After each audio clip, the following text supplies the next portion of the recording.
Ang kapintas ng tao, nangimbay na sa karantas ng kaluuran, nagtinag ang aton pangabuhian, upod na din ang mga armas panggera, dungan man na nagtinag.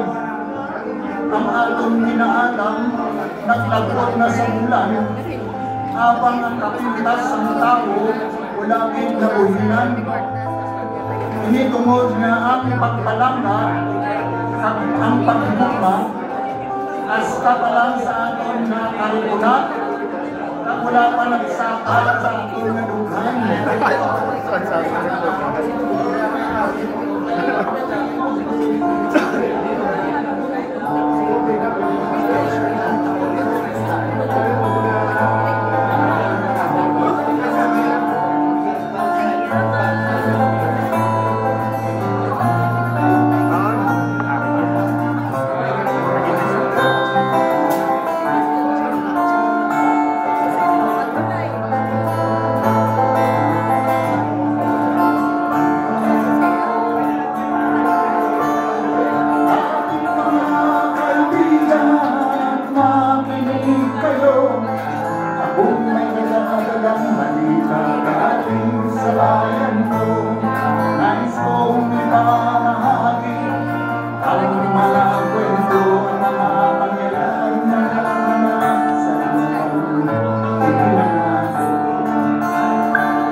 Sa mga pangyayaring nagkaroon sa lupang pinangalan.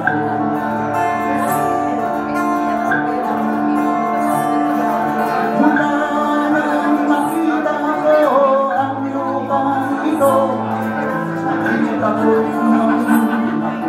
sa puso ng tao, pinatungan ng mga kabulukan hanggang sa lumago. Ngayon ang puso'y may bago sa lupang pinangako.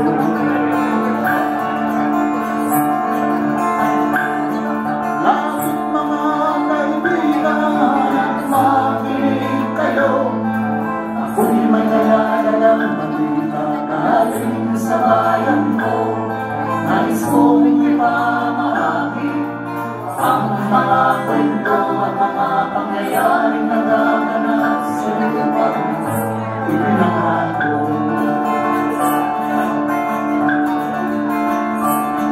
Dati-dati ang mga bukid ay kulay ginto, dati-dati ang mga tao sinilaya ng ibon, dati-dati ay katahimikan, ang musikang nagpapatulog sa mga bata, walang muwag sa mundo.